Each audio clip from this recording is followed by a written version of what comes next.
Hello, I'm Dr. Gloria Horsley. And I'm her daughter, Dr. Heidi Horsley. Heidi and I want to welcome you to Open to Hope Conversations, the podcast.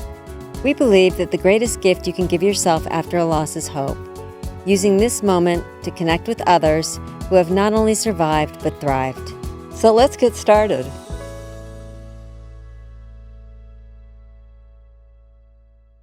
Welcome to the Open to Hope Show. I'm your host, Dr. Gloria Horsley, with my daughter and co-host, Dr. Heidi Horsley. Well, Heidi, we've got a very timely topic today because we are going to be talking about living with suicidal loss. And we know, particularly in the military, we've kind of heard a lot about it recently. We have, and my son is a veteran, and I know our guest pretty well. I've known her for a while. She's wonderful. Well, we're going to talk about living with suicide loss with Kim Burditt. And Kim is the surviving sister of U.S. Marine Corps veteran John Hoffman, who died by suicide in April of 2010. Since John's death, Kim has been drawn to caring for survivors of suicide loss. Kim works for Stop Soldier Suicide as the senior manager donor engagement for the Black Box Project, a unique suicide prevention initiative. And we've had Brian Kinsella on our show before. I want to have him on again, and he's wonderful. He's one of the founders of Stop Soldier Suicide. Kim also has an MSW, a Master's in Social Work, and has helped lead a grief ministry at her church since 2019. Wonderful. Welcome, Kim. Thank you. Thank you. I'm so happy to be here, Heidi. I have been a fan of the podcast for a long time, and you and I, yes, we've had opportunities to work together. Tell us a little bit about your brother, John. John was out of the Marines for 6 years when he died. He was 27 when he died. He had just turned 27 a couple months before. And John's story was not one where, he had multiple years of struggle or attempts, at least that we know of, right? We never knew of any prior attempts but he was just a real kind, gentle soul, right? He was just kind of a softie. And so when he joined the Marines, our family was like, that's the one that you pick. But when he got home, he was not deployed for combat reasons at all. But knowing what we know now, I think he may have struggled with depression on and off throughout his life, maybe starting in high school. And, he was going through he had just recently had a breakup that I think had impacted him pretty deeply. And, when he also had some extremely lightweight legal issues going on, I think for him in his perception, because it was the first time something like that had ever happened to him, I think it was, just much larger in his mind. And, he left a note. He died at home. He was living with my parents at the time, and my dad found him. And he left a note, and he mentioned in the note that he was worried that he ruined his life, with, like I said, these little legal issues he was going through. And he was 27, and we know that's just a baby, right? Give it a minute and life's going to change. At the time my kids were little then. They were 6 and 8. So I was kind of, cobbling together different part-time stuff. Originally my degree was in marketing and graphic design and events. But shortly after John died, we had no experience with suicide. I maybe kind of peripherally knew people who had suicide loss impact their family, but not personally. So, never did I think that this would impact my career and change everything. Everything changed that day. It's been 15 years now. Looking back, how did it impact your family? My parents have both since passed on. Not by suicide, but my mom was a little older when she had my brother. She was 38. So they died in their 70s, but it impacted our family in ways that I think still have ripple effects and probably will, for the rest of my life anyway.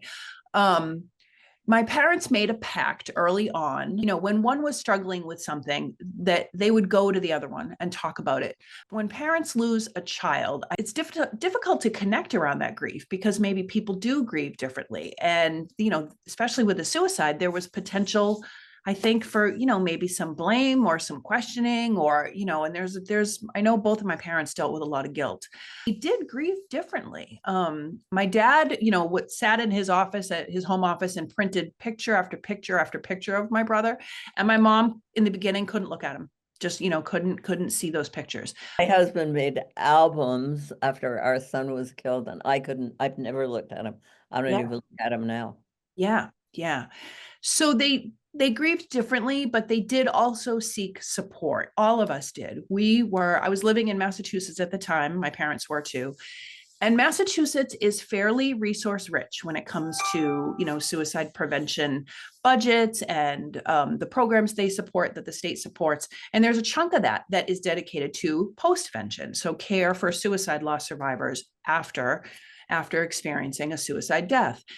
So there was support. We went to suicide specific support groups, peer groups, and that made all the difference in the world for us, I think. I love that you did this, Kim. And I'm wondering, since you've worked in this with a lot of suicide loss, you've experienced it, you have lived experience, and you went to groups. What is unique about suicide loss?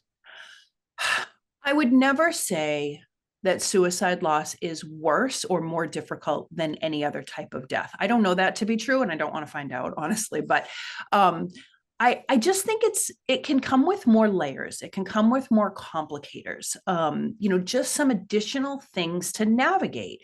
And I think that, it does make suicide grief unique in that, not that, some other types of sudden traumatic losses don't have some of those aspects, because I know that they do, but there's the stigma of suicide that I think even us survivors sometimes bring to our own loss, because again, in my example, I didn't know anyone who had experienced this, and I never really had a reason to think about, what do I think about people who die by suicide? I had never had a reason to consider any of that. But then when it happens in your life, in your family, and you kind of have to confront that stuff. So and then there's this sort of stigma of everyone else and judgment. And my mom, and again, this was 2010, but my mom, the day my brother died, my mom said, well, I guess we need to tell the truth about this. And I looking back now, I know that was pretty profound of her. And in the moment, it didn't occur to me either way. Whoa, were we thinking about, sort of concealing the truth, or were we not? Or, but my mom had that sense, right from the beginning, you know what? This doesn't define who he is. This is how he died. And obviously he was in immense pain to die this way. But this doesn't define who he is. It doesn't define his heart. It doesn't tell the whole story. That piece right there indicates what could be very different about a loss by suicide. I know some families aren't comfortable telling the truth. One of the problems in seeing families where there's been suicide is that it may not be a shared truth. For one family member may feel that they didn't really kill themselves, that it was an accidental. Now, your brother left a note. That's another thing where there's no note, and there've been drugs or alcohol. The question is, what is the truth? And I think that's one of the problems. And then you might have a husband who says, no, they didn't kill themselves, or a wife that has a different opinion about it. So what do you do when it's not a shared truth? I mean, in my work with loss survivors, that scenario has come up more than once, unfortunately. I think you meet the individual griever where they're at, right? If someone believes that this could have been a suicide, usually they will need that acknowledged for them, right? And many times we don't know. And, you could be right. It could have been a suicide, or it might not be, but we may never know, right? So I think what's important is to acknowledge that and validate that for the griever, that there are just sometimes some really big unanswered questions that we're not ever going to know. And that's really hard, right? That's really difficult. And I think adds to the weightiness of our grief. Kim, I hear a lot of people say, I don't know what to say to someone who's had a suicide loss. So I don't say anything. And I'm wondering, what are helpful things that people can say? and I some of the- think one of the best things that someone said to me, literally the day that my brother died, she just came to me and said, I don't know what to say to you, but can I be with you? Is it okay if I, can I come and sit with you as, detectives are in and out of the house? And, can I just be there in case you need a hug? I don't know what to say to you. And honestly, I wouldn't know what to say to me, right? Back then. I think, if we meet that griever where they're at, give them the space to talk about it if they want to, and not if they don't, just be there for them. Sometimes, just having that presence can be incredibly helpful. They need support in that moment. And, I don't know what to say to you. I'm heartbroken for you. I want to be right here with you. I think that can go a long way. Mhm, mhm. I always grapple with asking how they died. Because I think that depending on where people are in that process, some people want to tell the story. Yeah. They want you to know. I Yeah. mean, because they need to repeat that. They need to be, particularly if you're doing groups things, like Compassionate Friends or whatever. Yeah. Opportunity to go back to that emotion so it's not so powerful. It's very, very powerful if you don't talk about it. I mean, your father finding your brother, that is so hugely powerful. Someplace that's got to be spoken of, I would think. I'm thinking there's that, and then there's those that are like, why does everybody have to know? Yeah, I don't want to just talk about how they died. I want to talk about how they lived. So Right. there's And it's a mix. And, Mhm. and again, we, the grievers, we're, sort of learning how to become comfortable, so to speak, with this now in our lives. Again, most of us, we don't know how to talk about suicide, right? Until it happens to you. Why would you have a reason to? So, but my dad that day, and again, my dad found him, and that afternoon, my dad said, you're exactly right. There is a need sometimes to talk about it and get it out. He said, I have to talk about this. I have to tell someone what I saw, but it can't be you and it can't be mom. I have to talk about it. And I think that's a wonderful example and opportunity for some clinical support, to get with a professional therapist and get with a counselor, because that's the place to talk about that stuff. And he definitely struggled with some post-traumatic stress around that, as you could imagine. But having that professional support, having the appropriate place to kind of talk about that and process through that. As you know, these are traumatic losses. Mhm. And I have several people in my practice right now who have had suicide loss, and they need to talk about with me as a professional, the trauma piece, Yeah, because it's traumatic. And absolutely. then we can move to the grief piece, but they need to talk Exactly. about the traumatic piece with somebody that they feel safe around.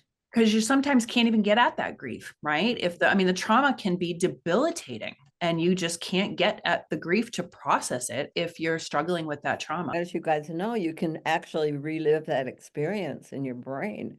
I mean, Mhm. it's not like a distant memory. I mean, Right. it's live. Right. Right. You also brought up something that I know that you've been very involved in, and that's peer-to-peer support. And I know you were involved in TAPS, which is Mhm. the Tragedy Assistance Program for Survivors. And so can you talk a little more about how peer support helps? For me, again, I'm an expert in my own grief, right?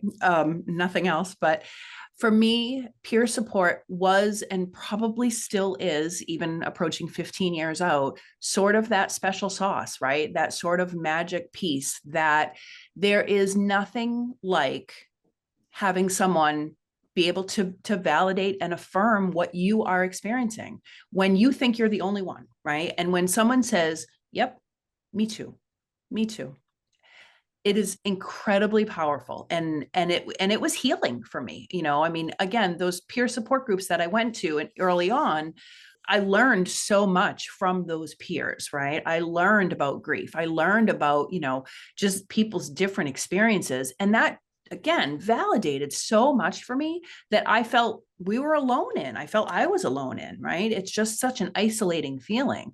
And having those peers to connect with And for me, it's been, ever since. Like I said, I'm still in contact with many, suicide loss siblings that I've met along the way, with other suicide loss survivors in general, regardless of the relationship.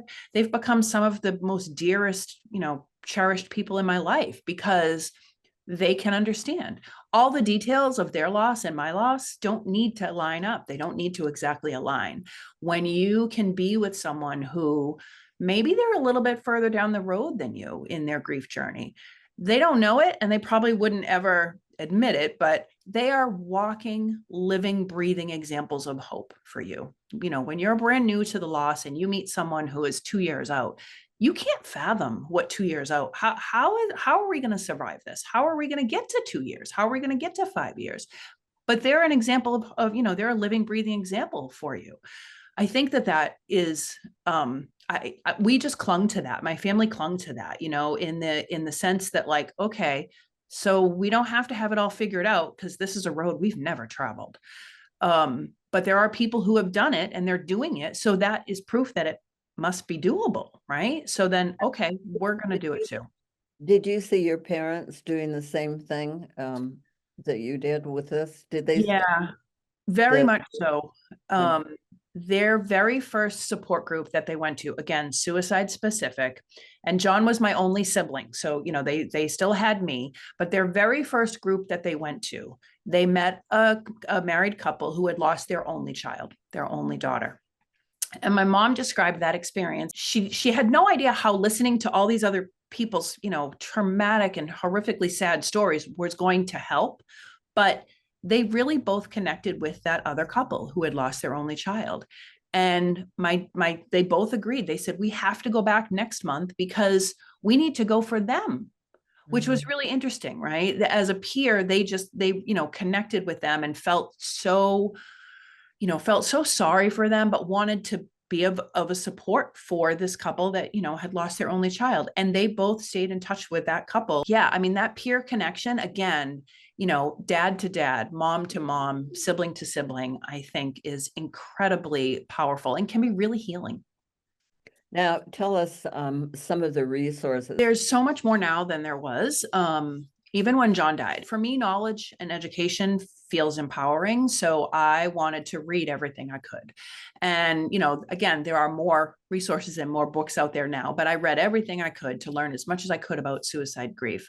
And I connected with, there are some organizations out there, the American Foundation for Suicide Prevention. They had done some fundraising walks, and, we were able to pull together a pretty large team. There was a walk in my hometown community, and we did a team in honor of John. And, that was a way to be sort of active in our grief and do something in more of a public way.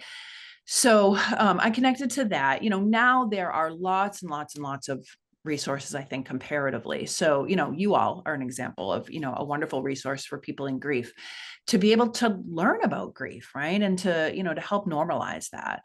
There are all sorts of online supports. There's Alliance of Hope for survivors, that they have a wonderful online forum. There's so many out there. There are even some paid opportunities out there that you can engage with, that might be peer support, they might be clinical support, but, the point is that it's there. You can, just a little bit of an online search, and you can find the resources out there. And most of them, I think, are, peer, in that peer support realm. They are designed to the, same thing that I was able to experience with the support groups that I went to, that affirmation, that validation, connecting with peers, because it is just so helpful. And tell us what you're doing. I got my master's later in life, as, part of my sort of career change after John died, after everything that changed that day. My career was one of them. My work has primarily been with suicide loss survivors in that post-vention support area. So supporting us in some way. The work I do right now, so I work for an organization called Stop Soldier Suicide. And Stop Soldier Suicide is a nonprofit that provides clinical treatment, telemental health care to veterans and service members who are struggling with suicidality. If they are at moderate to high risk, they're the ones that we screen in, and they're the ones that we treat. Our clinicians are specially trained to treat people who are dealing with, that high levels of risk. And, the average clinician, the average counselor, the average social worker, when we come out of our training, we come out of school, we don't get the specialized training in suicide prevention that I think people assume we may. We just don't. It's not part of the program. So Right. our clinicians are specially trained for that. We are, as you mentioned, Heidi, that Brian Kinsella is one of our founders. We're founded by 3 Army vets. We are extremely data and technology focused in the sense that we want to know if what we're doing is working. If it's not working, we need to tweak it. And how do we tweak it? And, what is the best technology to deliver this and make sure that we're giving the absolute best service that we can? That sort of perspective was the sort of where the project I work on was born out of. The project I work on is called the Black Box Project. And if you think about what a black box is in aviation, right? In an airplane accident, that black box is designed to tell you what happened in the, sort of seconds and minutes and hours and days and even weeks and months before that accident happened, right? After the fact. In this context, the black box is people's smartphones, their digital devices. So smartphones, tablets, and laptops. What we are doing is borrowing those devices from families who have lost a loved one to suicide. And we borrow that device. We do not connect it to the internet. We copy the data that lives on that device. We immediately depersonalize and de-identify that data. And then it's all pooled together with other device data to analyze that data, to look for behavioral trends and patterns in people's, sort of digital life. We really believe that that's going to illuminate some places that we can build new types of interventions to, when we identify that behavior X, Y, and Z indicates higher risk, because our black box project data supports that, then we can build things that when a phone is showing X, Y, and Z behavior, we create an intervention to get in there and hopefully save a life. That's interesting, Kim, because that when someone has had a suicide loss, they're fearful that somebody else in the family or someone else they know is going to take their life. Yeah, absolutely. Well, we're at heightened risk, right? Just by the fact that if you remove every other contributing factor, the fact that my brother, someone in my immediate family, died by suicide, that means my own risk is increasing, is increased. So, we really believe that this is it's novel, it's new, it's different, but we really believe that people's digital behavior can show and give us some opportunities to intervene. So the Stop Soldier Suicides website is just the entire organization's name written out, stopsoldiersuicide.org. And then you'll see that Black Box Project is one of our, we call it one of our solutions. It's part of our suicide intelligence approach. Fantastic. Well, thank you for being on the show today. You're just wonderfully full of information and hope. Oh, thank you. When we see you, we know we can go on and do great things in life after we've had a terrific loss. I agree with my mom. And Kim, you have definitely made your pain your purpose, and John is your guiding light in all this, and you are saving lives. It's exciting to see, and you're an example of the fact that we can find hope after loss. Heidi and I want to thank everybody for joining us on this show today, and we always want to remind you that if you've lost hope, please lean on ours until you find your own, and God bless. I'm Dr. Heidi Horsley. You have been listening to Open to Hope, the podcast. You can follow Open to Hope on Facebook, Instagram, and Twitter. To learn more, visit us at opentohope.com and go to Apple Podcasts to subscribe. I'm Dr. Gloria Horsley. Join us again next week for another Open to Hope conversation, where we invite you to lean on our hope until you find your own.